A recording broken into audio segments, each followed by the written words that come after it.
Queridos, como estamos? Tudo bem com você? Eu sou Vinícius Ravani e esse é o canal literário Livro Nosso de Cada Dia. E hoje nós vamos fazer uma resenha. A resenha hoje vai ser sobre esse livro aqui. Na verdade, o livro vai ter essa capa, porque ele veio na caixa da Intrínseca e ele não tem a capa ainda oficial. A Intrínseca, na caixa de quem é assinante, manda um livro que é um lançamento, né? Ainda não foi lançado. Quando ele for lançado, ele vai ser lançado com essa capa.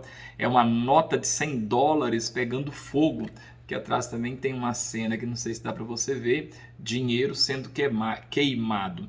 Esse livro ele é da editora Intrínseca, como eu disse, veio na caixa de janeiro de 2021 e ele é da autora Lionel Shriver. É um livro muito bacana. Um livro com aproximadamente, deixe-me ver aqui, 444 páginas. E foi uma leitura prazerosa, uma leitura muito bacana, muito legal. Quando você assina a caixa Intrínseca, você pode entrar aí num grupo do WhatsApp para você participar do cronograma de leitura embora eu não segui, eu comecei a ler, fui avidamente lendo o livro. Mas eu estava acompanhando assim, vendo os comentários do pessoal, e o pessoal estava lendo o livro e alguns achando difícil, não estava tendo aquela conexão com o livro, não estava gostando, achando assim um tanto quanto difícil e tal. E pelo contrário, eu gostei demais do livro. Inclusive, sabe quando você termina de ler um livro e parece que alguém que estava visitando sua casa foi embora? Quando os parentes vêm assim numa data festiva, fica ali uns 3, 4 dias, depois vai embora e parece que a casa fica vazia?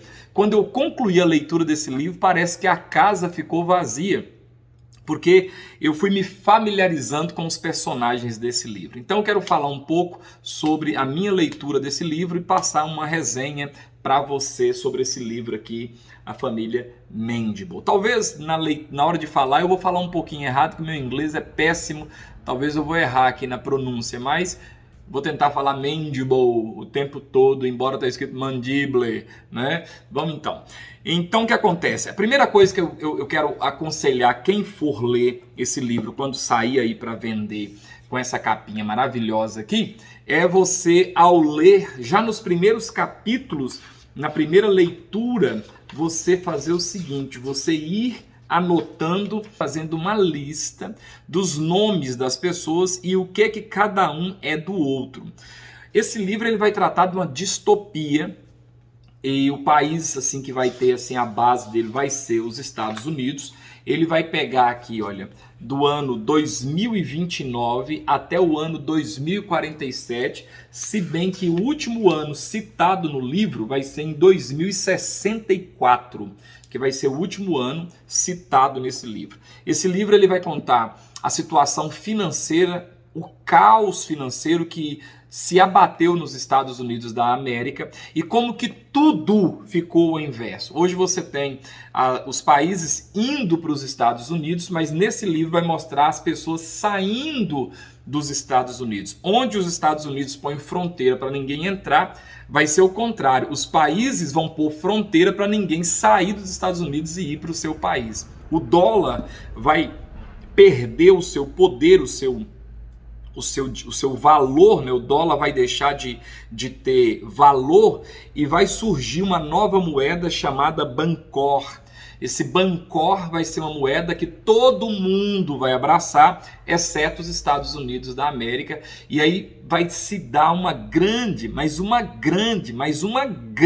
big, master, blaster, crise econômica nos Estados Unidos, de maneira que você vai ver em detalhes e você vai ver assim como que a coisa ficou feia, a ponto das pessoas estarem nas ruas e tal. O livro é muito interessante, mas todo esse enredo é narrado na história de uma família. Essa uma família, vou falar família, ela é composta por 14 pessoas. Entre família e agregados, genros, nora, então vai dar aí um grupo assim de umas 14 pessoas. Fora as 14 pessoas, você ainda vai ter assim uns 5 ou 6 amigos da família que vão ter partes em alguns capítulos, não em todos, que vão ter partes em alguns capítulos. Então talvez isso tenha sido a dificuldade, vamos olhar a palavra aqui, Hum. Talvez isso tenha sido a dificuldade de algumas pessoas quando foram ler o livro e acharam assim difícil de entender. Então tem muita coisa para falar. Eu fiz umas colinhas aqui em cima e vou seguir minhas colinhas, porque eu não tenho essa mente assim tão brilhante não. Então eu vou fazer uma lista dos membros dessa família e vou tentar falar um pouquinho de cada um e depois fazer uma lição do que a gente aprendeu, como a gente sempre faz em todos os livros. Bom, a primeira pessoa que nós vamos observar aqui é o cabeça da família Mandible, é o Douglas Elliot Mandible. O Douglas Elliot Mandible tem 3 nomes. O nome dele mesmo, Douglas Elliot Mandible. Ele também tem o nome de Grandfather Mandible e o Magno Grand Man, ou MGM, como o bisneto dele chama ele. Esse Douglas Elliot Mandible é casado com uma mulher chamada Mimi. A Mimi, né? A Mimi era a esposa dele. Então o Douglas e a Mimi têm 2 filhos, um casal de filhos. Ele tem o Carter e tem a Nollie. Então são 2 filhos que o grande man tem com a Mimi. Só que lá numa certa altura o Douglas cisma de trocar a Mimi por uma mulher mais nova. Ele já com 60 e tanto, a mulher com 60 e tanto, então ele cisma de trocar a Mimi por uma mulher mais nova. Só que o tiro sai pela culatra. Ele até casa com essa Luella, diz que é uma mulher muito bonita, uma mulher grande, ele casa com ela, só que aí acontece uma coisa com ela. A Mimi acha o máximo e eu não vou falar o que é, porque senão atrapalha a sua leitura, mas o fato é que a troca não deu certo. Se ele tivesse ficado com a Mimi, teria sido mais feliz. Então agora eu vou falar do filho do casal Douglas e Mimi.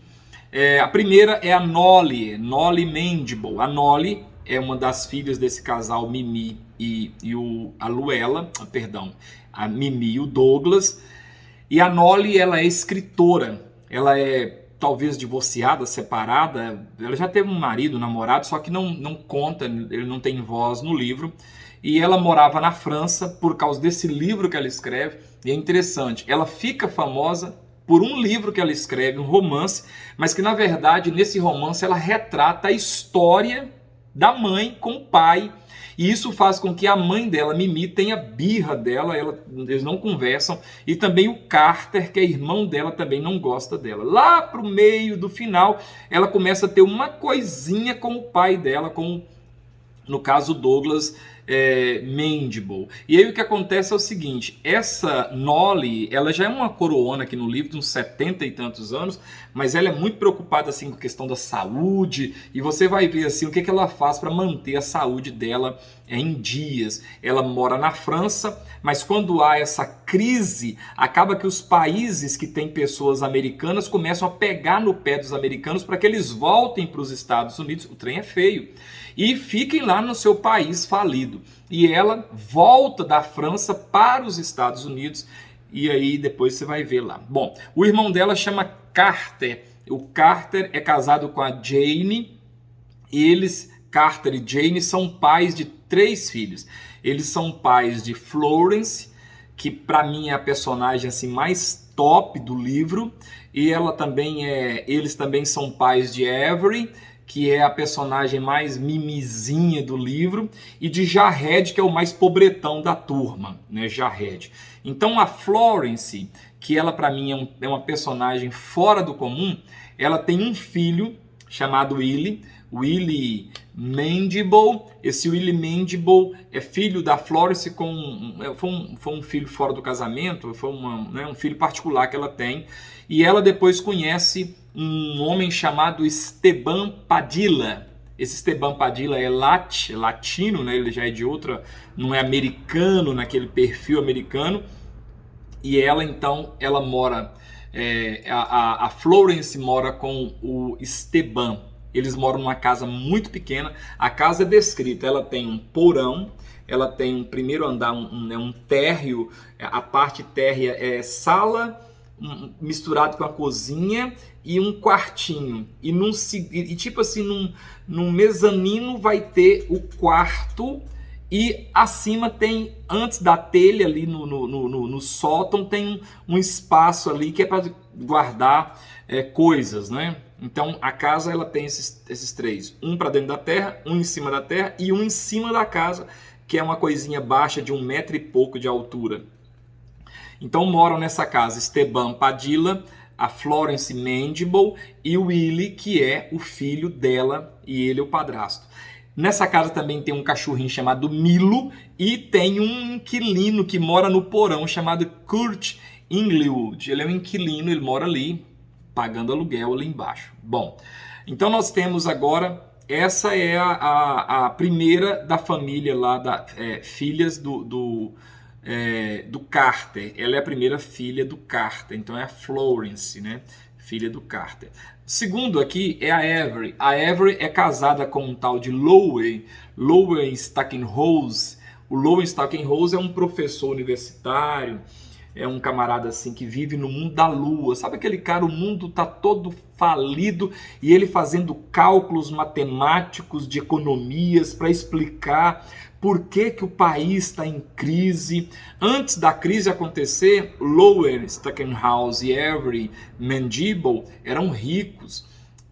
Ele era professor de faculdade, ela tinha uma clínica, eles eram riquíssimos, enquanto que a Florence era pobre, morava nessa casinha que eu descrevi.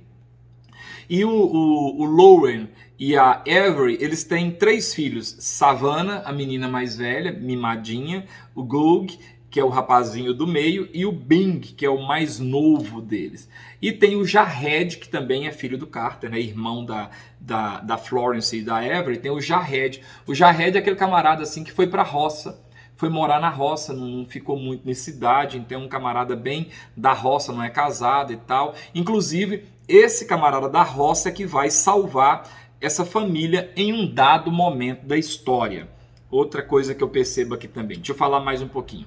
O presidente que vai fazer todo o mandato, ele chama alvarada e é um presidente, como eles chamam, lat. Não é um presidente americano mesmo, não. Ele é latino, ele é de outra origem. O dinheiro que vai substituir o dólar no mundo, o dinheiro que vai ter poder, chama-se Bancor. Vai acontecer também um negócio interessante, sabe, tudo o contrário. Os Estados Unidos toma essa posição de fechar, aí o estado de Nevada se rebela contra os Estados Unidos e funda um novo estado, que é os Estados Unidos de Nevada. E esse Estados Unidos de Nevada é o lugar onde vão todos os que são contrários ao que está acontecendo nos Estados Unidos da América, que no momento vai se chamar os 49 externos, os 49 fora. E coisas interessantes também aqui, nesse livro também, é que acontece uma cena muito legal, eu até coloquei aqui, melhores cenas que eu achei do livro. Primeira descrição, a descrição do cenário. A descrição do cenário do livro é muito interessante. Ou cada cena que você fala assim, cara, que negócio violento. Então, para mim, a descrição do cenário faz parte de uma das melhores cenas que vai do capítulo 1 até o final do livro. As descrições, as características são muito interessantes. Outra coisa também que eu vejo aqui, é um capítulo assim que ele dá na gente uma adrenalina, faltou isso um pouquinho, mas tem um capítulo que é o capítulo chamado Busca e Apreensão. Porque chega um momento que o Alvarado, o presidente dos Estados Unidos, ele decreta que todo o ouro que existe nos Estados Unidos pertence ao presidente da República. Então, o exército vai para as ruas e aliança, tudo, obturação, tudo que tiver tem que entregar. Quem não entregar vai ser preso, vai ser processado, enfim. E a cena do exército entrando na casa da Florence, do Esteban e do Willie para poder pegar o que tinha ali de ouro. Ou uma coisa que eu percebi nessa parte assim interessante é assim, quando as pessoas estão no poder, olha, por isso, irmãos queridos, né? A gente precisa lutar, sabe assim, pelos direitos, liberdade, sabe assim, a gente saber usar esses direitos, fazer o que for possível para ninguém perder o direito. Porque quando se perde o direito, nesse capítulo aí você vai ver a busca e apreensão. Depois, quando chegar no capítulo busca e apreensão, fique bem atento, porque ele é bem interessante, né? Outra coisa também que eu vejo lá é que eu acho legal é o roubo. Eu vou colocar assim, o roubo da casa. Aí vocês vão, depois chegar na hora, vocês vão ver. O roubo da casa é feito por Sam, Tanya, Jack, Ellie. E vocês vão ver a maldade dessa família Sam, Tanya, Jack. Você vai ver a maldade deles na hora do roubo da casa. Essa cena também é interessante demais, porque essa cena ela vem logo imediatamente quando a coisa fica pior. Sabe quando a coisa fica pior e você fala, não tem como ficar pior, e fica pior do que estava? É o roubo da casa. Outra coisa também, outra cena que eu achei legal nesse livro é o MGM e a Luella e a Mimi. Cara, essa cena é muito interessante porque, embora a Mimi não tenha fala no livro, a Mimi ela sempre está ausente, as pessoas, a narrativa está falando dela, ela não tem fala. Eu achei assim muito interessante. Talvez até a Lionel Shriver poderia ter colocado a Mimi como em um dos capítulos. Quem sou eu para dizer o que ela tinha que ter feito? Mas faltou a Mimi ter falado, faltou ela conversar. Ela não aparece, né? Ela não aparece. Eu acho isso uma tristeza.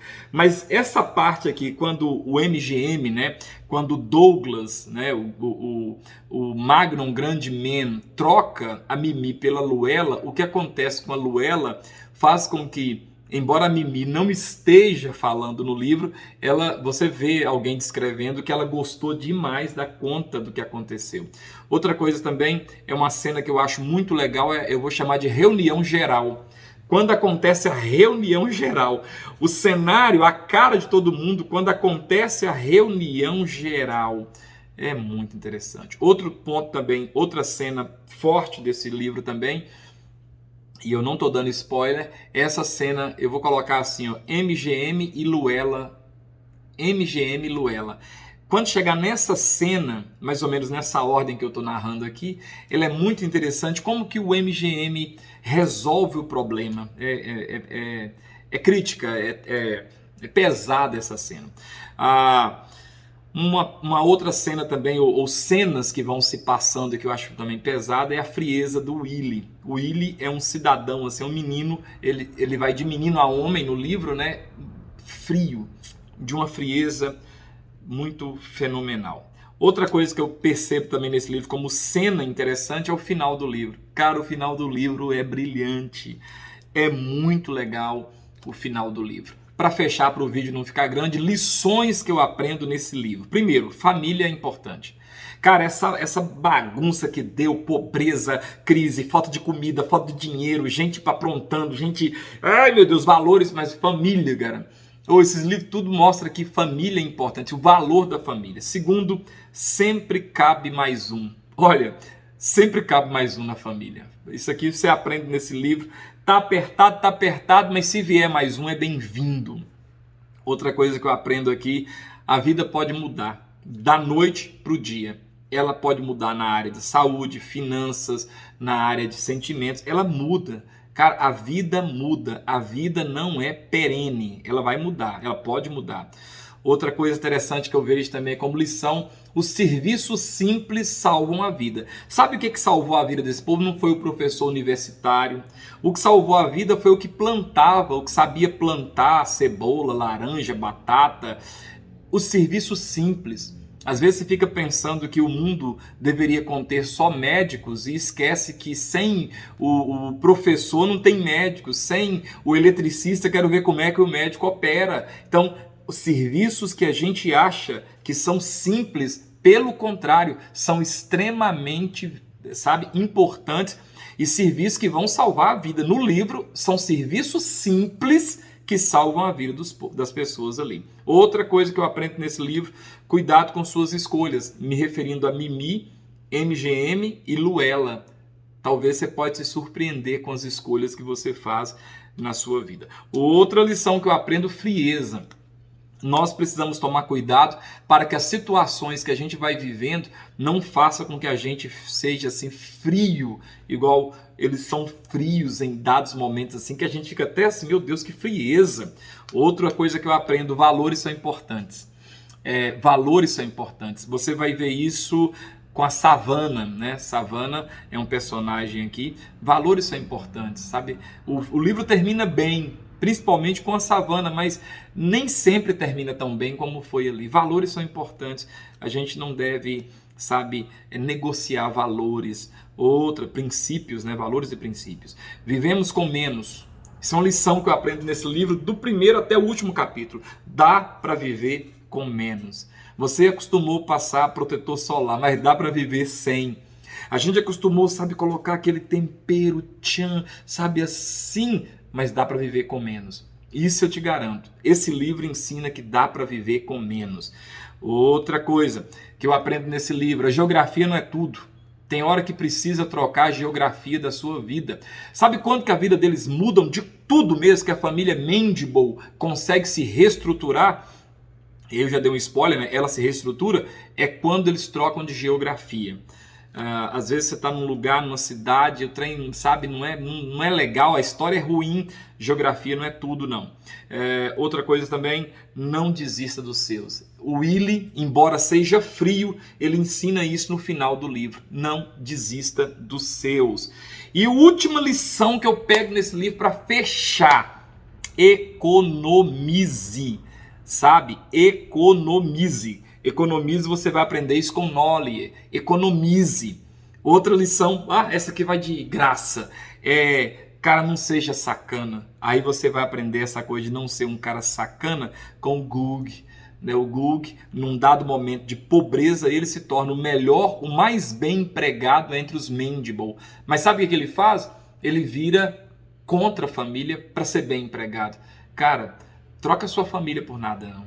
Troca sua família, não.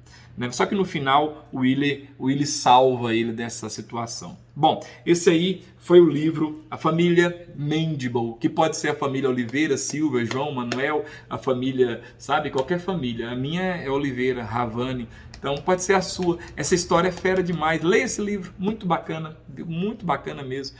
Eu assinei, tá? Não ganhei, não, assinei a caixa e gostei demais. Beijo no coração, Deus abençoe. E essa foi a resenha da família Mandible da Intrínseca, Caixa de Janeiro.